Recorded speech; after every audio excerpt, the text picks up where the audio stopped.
Royal shocker. Duke of Kent publicly supports Catherine. Camilla feels utterly betrayed. Tensions had been brewing for months within the royal inner circle, but few could have predicted the firestorm that erupted following a single act of defiance.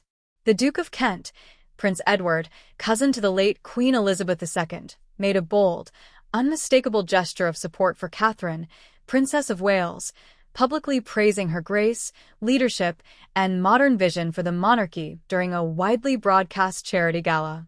Camilla, Queen Consort, sat nearby, her jaw tight, her fingers clenched. The cameras caught it, a flicker of disbelief, followed by a flash of fury. No one missed it. Least of all, Catherine. Behind palace doors, the atmosphere had grown icy.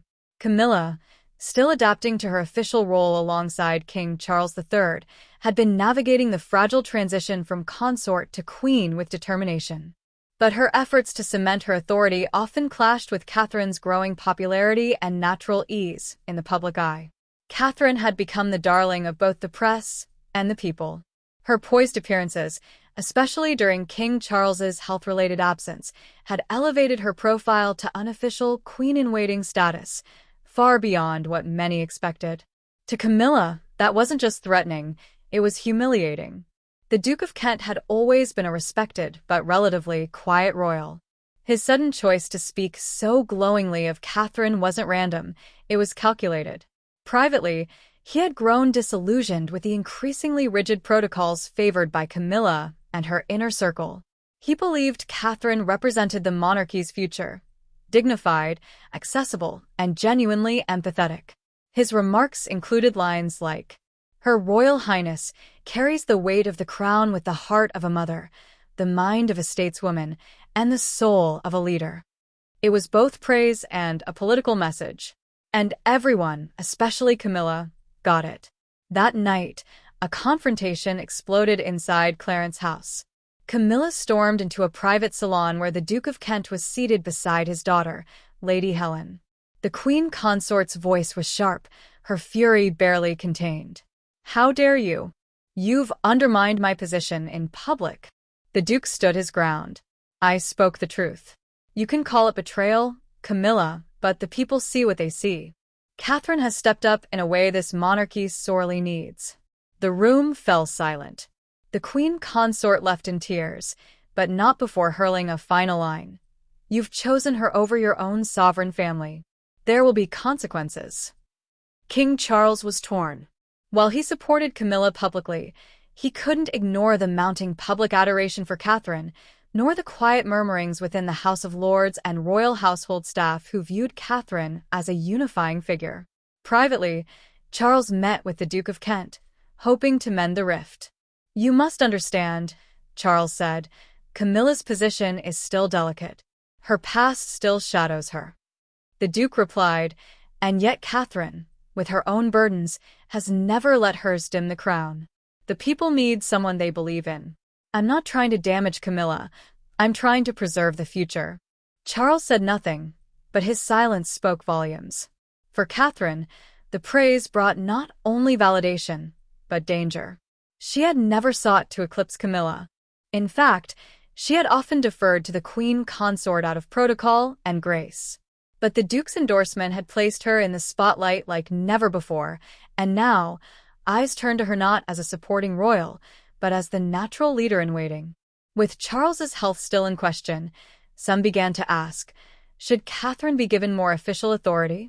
Should she even serve as a regent, if needed? This terrified the old guard and inflamed Camilla's wrath. Camilla's response was swift and calculated. She directed her press secretary to quietly leak stories questioning Catherine's exhaustion and retreat from public life, suggesting the princess might not be up to the increased duties she had taken on. She also reached out to key patrons and allies to reinforce her own stability and reign, emphasizing her years beside Charles and her growing list of charities. But the public wasn't buying it. The Duchess of Sussex's absence only strengthened Catherine's contrast as the loyal, enduring royal woman. And the Duke of Kent's voice continued to resonate. As the rift deepened, other royals quietly took sides. Princess Anne remained loyal to her brother Charles, but she too expressed admiration for Catherine's strength. "She's earned more than applause. She's earned trust," Anne reportedly told a friend.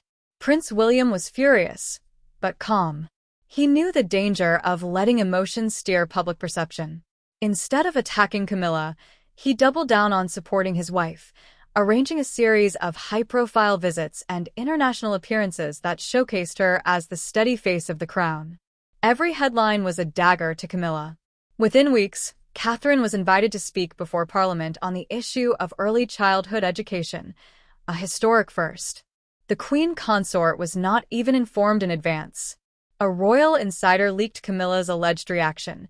"She's not queen yet, but they're treating her like she is." Public approval for Catherine soared.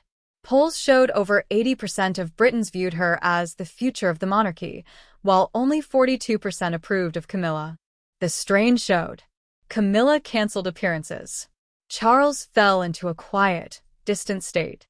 Even palace staff began to whisper, "The Queen Consort is faltering." At a private dinner hosted at Windsor Castle, Camilla confronted Catherine directly. "You've taken everything. My place. My praise. Even my husband's attention." Catherine stood, poised and calm. "I haven't taken anything, Your Majesty. I've only answered when called. And perhaps it's not me who's taken anything, but the crown, reclaiming what it needs." Camilla turned to Charles, eyes red. "Say something." But Charles merely said, "The monarchy is bigger than all of us." The silence that followed was as loud as a gavel. Weeks later, in a quiet but historic move, Buckingham Palace announced the formation of a transitional advisory council to assist the king in his duties during recovery. Leading the council, Catherine, Princess of Wales. The Duke of Kent, frail but proud, stood beside her as she took her oath to serve. Camilla? She retreated from public life, temporarily, citing exhaustion. But insiders knew the Queen Consort had lost a war she never saw coming. Not through scandal, not through exile, but through loyalty, dignity, and a single bold betrayal. A betrayal that echoed with the words, "How dare you betray me?"